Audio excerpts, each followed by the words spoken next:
ప్రియమైన దేవుని పిల్లలారా, ప్రభువైన యేసుక్రీస్తు వారి పేరట మీ అందరికీ వందనాలు. ప్రభువు పేరట మీ అందరికీ శుభములు, దీవెనలు కలుగునుగాక.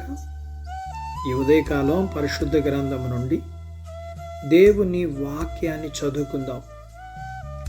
ఇర్మియా గ్రంథము 31వ అధ్యాయం 34వ వచనాన్ని చదువుకుందాం.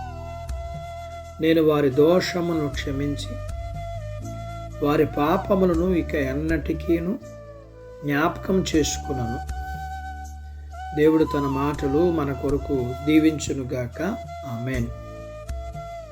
ప్రియమైన దేవుని పిల్లలారా, మనం ప్రభువుని ఎప్పుడైతే తెలుసుకున్నామో అప్పుడే మన పాపాలకు క్షమాపణ పొందాం.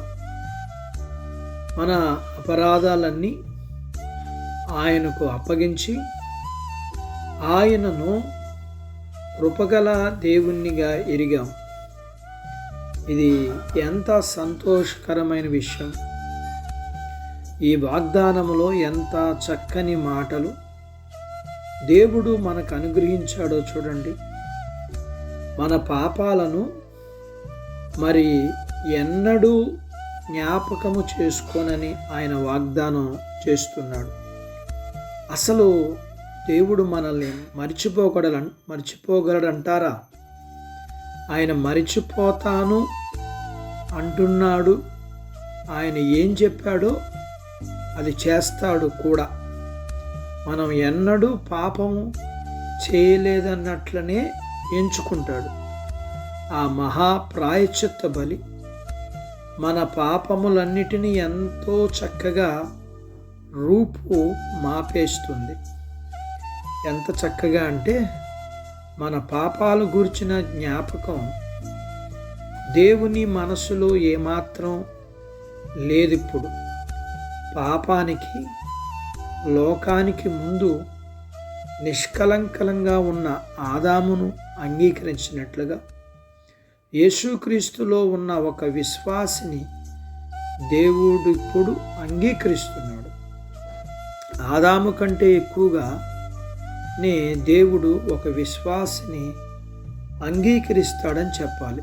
ఎందుకంటే ఆదాము ధరించుకున్నది మానవ నీతి అయితే, ఒక విశ్వాసి ధరించుకున్నది దేవుని నీతి. మనల్ని శిక్షించకుండా ఉండేటట్లు, మన మీద అనువంత కూడా ప్రేమ తగ్గకుండా ఉండేటట్లు ఆ గొప్ప దేవుడు మన పాపాలని పూర్తిగా మర్చిపోతాడు. ఒక రుణం పూర్తిగా వేసిబడినప్పుడు దానికి చెందిన పత్రాలు చించివేస్తారు కదా.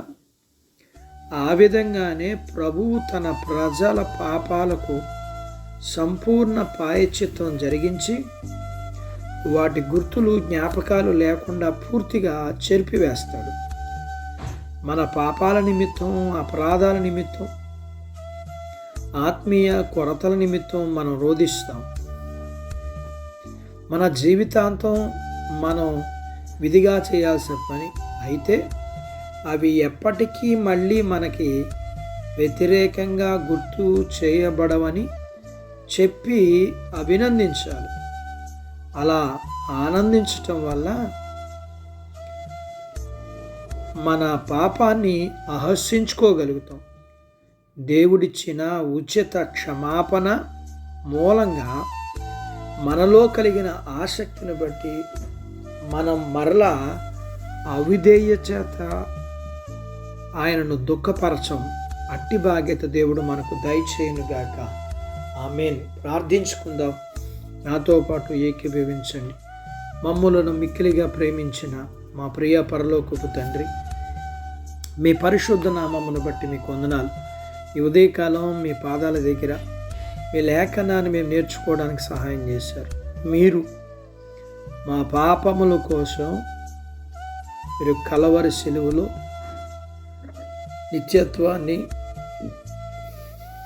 అన్నిటినీ విడిచిపెట్టి మా కొరకు కలవరి సిలువలో బలి అయ్యారు.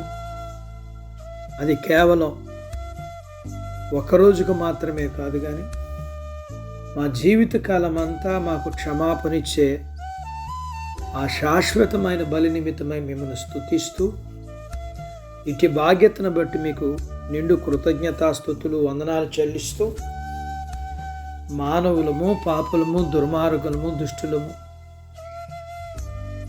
పడిపోయి ఓడిపోయే దిగజారి మాయడలా మీరు చూపే శాశ్వతమైన ప్రేమ కొరకు మిమ్మల్ని స్తుతిస్తూ, మీ పిల్లలను దీవించమని, చిన్న బిడ్డలను, యవనస్తులను, వృద్ధులను, స్త్రీలను, పురుషులను దీవించమని, వారి చదువులు, ఆరోగ్యాలు, ఉద్యోగ ప్రయత్నాల్లో విజయాలు ఇమ్మని, ఉద్యోగాలలో ప్రమోషన్స్ ఇమ్మని, చేతి పనులు, వ్యాపారాలు, పొలాలు, పశువులను దీవించమని, వివాహాలు కాని వారికి అవ్వడానికి, గర్భఫలములు లేకున్న వారికి ఇమ్మని, గర్భఫలములు కలిగిన వారికి సుఖమైన ప్రసూతి ఇమ్మని, ప్రసూతైన తల్లి పిల్లలకు ఆరోగ్యాలు ఇమ్మని, మీ పిల్లల అవసరాలు, సమస్యలు, బలహీనతలు, రుణాల నుంచి విడిపించి మీ పిల్లల్ని దీవించమని యేసు ప్రభు వారి పేరట స్తుతించి ప్రార్థించి అడిగినవన్నీ పొందుకుని ఉన్నాము తండ్రి. ఆమెన్. దేవుడు మిమ్మల్ని దీవించునుగాక.